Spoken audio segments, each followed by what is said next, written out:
माननीय अध्यक्ष जी,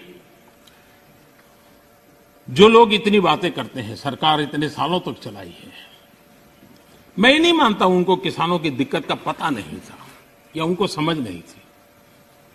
पता भी था, समझ भी थी, और उनको मैं उन्हीं की बात आज याद कराना चाहता हूं। ये मौजूद नहीं है, मैं जानता हूं, लेकिन देश के लिए समझना बहुत जरूरी है। मैं एक कोट पढ़ता हूं। The state took initiative to amend their state APMC act in the year 2005 itself, providing for direct marketing, contract farming, setting up of a private market, consumer farmer markets, e-trading, and notified the rules in 2007 to implement the amended provision. In fact, 24 private markets have already come up in the state. ये किसने कहा था? ये APMC act बदल दिया है, इस बात को कौन गर्व से कह रहा था? 24 ऐसे बाजार बन चुके हैं, इसका गौरव कौन कर रहा था? डॉक्टर मनमोहन सिंह जी की सरकार के कृषि मंत्री श्रीमान शरद पवार जी गर्व की बात कर रहे थे। ये उनका कोर्ट में कह रहा हूं।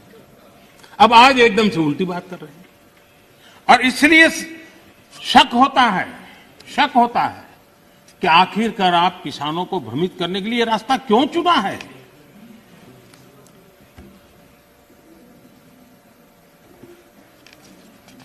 देश की मंडियां चल रहे हैं, सिंडिकेट और कीमतों को प्रभावित करने वाले नेक्सस में के बारे में जब उनको पूछा गया, उनको एक सवाल पूछा था कि ये नेक्सस है मंडियों वालों वगैरह का, तो क्या कहना है?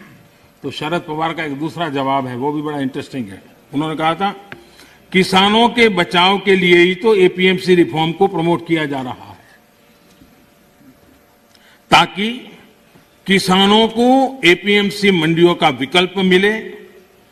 जब ज्यादा व्यापारी रजिस्टर होंगे तब स्पर्धा बढ़ेगी और मंडी में सांठगांठ इससे खत्म होगी।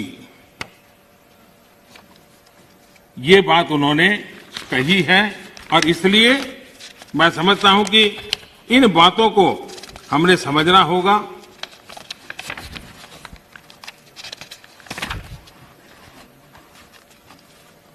जहां इनकी सरकारें हैं अलग अलग, जो सामने बैठे हुए मित्रों की, उन्होंने भी कम अधिक मात्रा में इस कृषि क्षेत्र में रिफॉर्म करने का प्रयास किया भी है, और हम तो वो हैं जिन्होंने 1500 कानून खत्म किए थे।